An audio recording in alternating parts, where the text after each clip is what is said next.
Aplix, tontonannya anak kedokteran.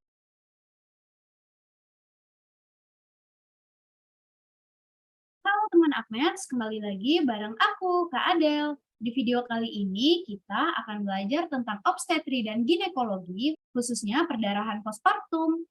Adapun learning outcomes kita kali ini yaitu teman Agnes mampu mengetahui penyebab dan mendiagnosis jenis-jenis pendarahan postpartum. Oke, bahasan kita kali ini yang pertama ada penyebab pendarahan postpartum. Itu ada 4T, nanti kita bahas ya. Kemudian ada atonia uteri, inversio uteri, retensio placenta atau res placenta, dan juga placenta accreta dan ruptur perineum. Kita ke bahasan pertama dulu. Nah, etiologi pendarahan postpartum itu biasanya disebut 4T. 4T itu penyebabnya apa aja? Yang pertama ada tonus, masalah kontraksi otot.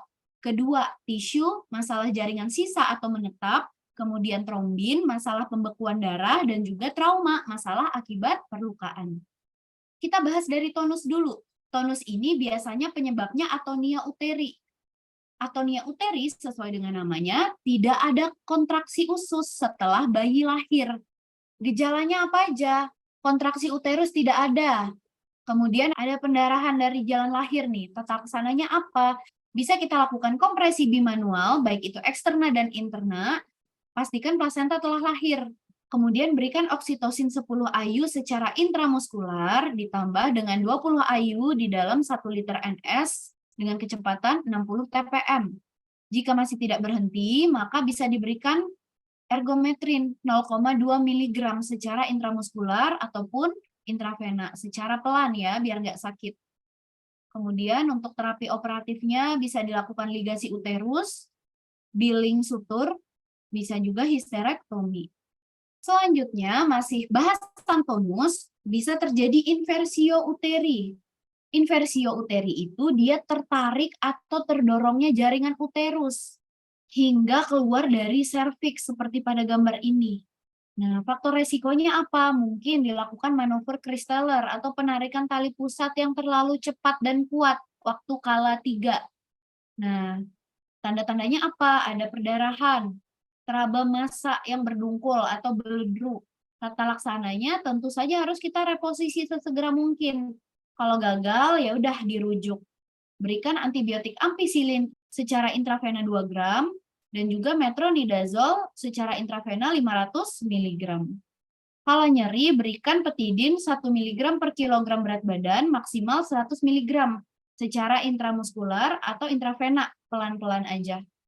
Lanjut, itu tadi bahasan yang tonus. Kita ke penyebab 4T selanjutnya. Yang kedua, yaitu tisu.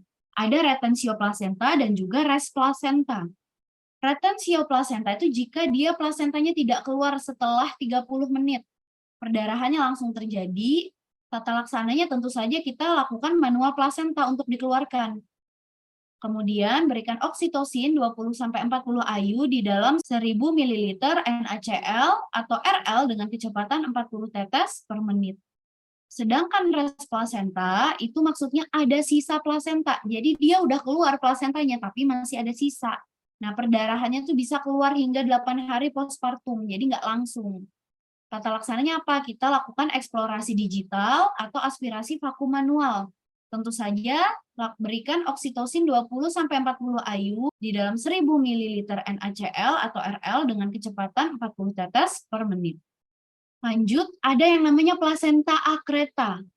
Jadi, jaringan plasentanya ini tumbuh terlalu dalam di dalam rahim.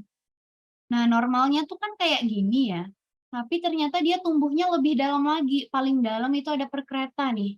Ini yang paling jarang sih tapi. Tembus hingga keluar dari otot uterus. Sedangkan pada akreta yang paling sering, itu dia tumbuhnya sampai dinding uterus. Ada juga inkreta, itu dia sampai otot atau miometrium. Oke, kita lanjut bahas penyebab 4T selanjutnya, yaitu trauma. Bisa terjadi paling sering adalah ruptur perineum. Ini adalah robeknya jaringan perineum. Nah, dia ada beberapa grade 1 sampai grade 4. Untuk grade 1, kedalamannya cukup sampai mukosa perineum.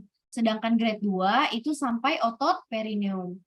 Baik itu grade 1 dan grade 2, bersihkan luka, kemudian lakukan hecting. Khusus grade 3 dia ada berbagai macam lagi, grade 3A, 3B, dan juga 3C. Dibedakan dari kedalamannya juga. Pada grade 3A dan B itu dia sampai sphincter ani eksterna. Tapi kalau kurang dari 50%, maka itu tergolong 3A. Kalau lebih dari 50%, maka akan tergolong 3B dari sphincter ani eksterna. Khusus untuk grade 3C, dia sudah sampai sphincter ani interna. Jadi yang harus kita lakukan adalah repair perineum. Terakhir, paling parah itu grade 4. Dia sudah sampai mucosa rectum. Jadi ini paling dalam nih. Tentu saja kita lakukan repair perineum juga. Kita harus merujuk pasien jika derajat ruptur sudah lebih dari derajat 2. Karena kompetensi kita cuma sampai derajat 1 dan 2. Cukup sampai bersihkan luka dan hecting. Oke, itu dia tadi kita bahas penyebab 4T dari perdarahan postpartum. Sekarang kita kuis dulu ya. Kamu bisa pause video ini dulu, nanti kita bahas bareng-bareng. Oke, pertanyaannya, diagnosis apa yang tepat dari kasus di atas? Pasien, mama 32 tahun, G3P2A0, dengan usia kehamilan 38 minggu, datang dengan keluhan perdarahan dari jalan lahir tanpa nyeri perut. Pasien sempat memeriksakan diri ke dokter dan dikatakan plasenta previa. Direncanakan dilakukan tindakan SC. Pada saat SC ditemukan implantasi plasenta yang menembus lapisan miometrium hingga keluar. Jawabannya apa ya? Oke, jawabannya adalah plasenta perkreta karena dia sudah sampai keluar dari lapisan miometrium. Oke, materi kita sudah selesai. Kita lanjutkan di video berikutnya ya. Sampai jumpa teman Upmates. Bye-bye. Uplix, tontonannya anak kedokteran.